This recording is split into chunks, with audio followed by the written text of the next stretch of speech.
I was only 8 when my father disappeared from my life. No goodbye, no explanation, just gone.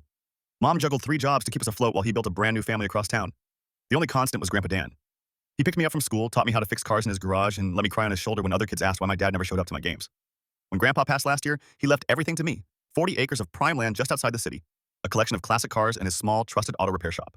His will was clear. Everything to his grandson, Marcus, the one who stood by him when no one else did. Build something great, he'd told me. After 6 months of steady work running the shop, my father suddenly reappeared. 19 years since we last saw each other. He walked in like we'd spoken yesterday, dressed in an expensive suit. "Marcus, looking good," he said, flashing a familiar smile. "Your grandfather would be proud." I put down my wrench slowly. "What do you want?" Can a father visit his son? His eyes scanned the shop. "This place has potential. You're doing well, but let's get to the point." His smile tightened. "Your sister Kayla just graduated college with a marketing degree. She needs a fresh start, a job. I told her you'd help, maybe even give her a piece of the land to build on. You've got enough, and she's just starting out. Don't make this harder than it needs to be." The audacity hit me like a blow. He vanished for 2 decades, and the first thing he does is hand me a to-do list. "She's your sister, Marcus. She's struggling. You have space, a business. Sharing won't hurt." The sister I'd met twice at grocery stores, and the one he chose over me. "That's not fair. Things were complicated. But Kayla's innocent. She needs help, and you can give it." I shook my head. "Grandpa left this to me, not you, not Kayla, me. If he were here, he'd tell you to do the right thing, not cling to the past. Grandpa watched you abandon your son. He was there every birthday, every hospital visit, every midnight panic attack. Don't tell me what he'd want." His face reddened.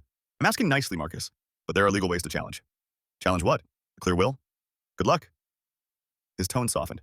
"I made mistakes, I know that, but punishing Kayla for my failures isn't right. She looks up to you. She doesn't even know me." "Exactly. This could be a fresh start for us, a real family." I laughed coldly. "Where was this family when I needed a father? When Mom chose between groceries and electricity? When Grandpa taught me to shave because you weren't around? Asking me to give away what the one person who loved me unconditionally left me is not making things right. It's convenient." His eyes hardened. "You're being selfish." "No, I'm being smart. Grandpa taught me that." Dad stood, adjusting his suit. "This isn't over. Kayla deserves better than your bitterness. Kayla deserves a father who shows up. Ask me how I know." He slammed the door hard enough to shake the windows. The call started immediately. His wife crying about how I was ruining their future. Cousins I barely knew calling me cruel. Even some of Mom's friends telling me to be the bigger person. Then the lawyer's letter arrived. They were contesting the will, claiming Grandpa was coerced, that I manipulated an old man. It stung, but my lawyer laughed. "This won't go anywhere. Your grandfather's will is airtight. Their estrangement is well documented, but it'll cost them." Last week, Kayla showed up herself. She seemed genuinely confused why I wouldn't help. "I just need a chance," she said softly. "I needed a father," I replied. "But sometimes we don't get what we need." She left in tears.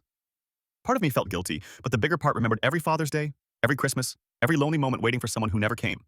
Grandpa left me this legacy, not to share with strangers, but to build for the son he never abandoned.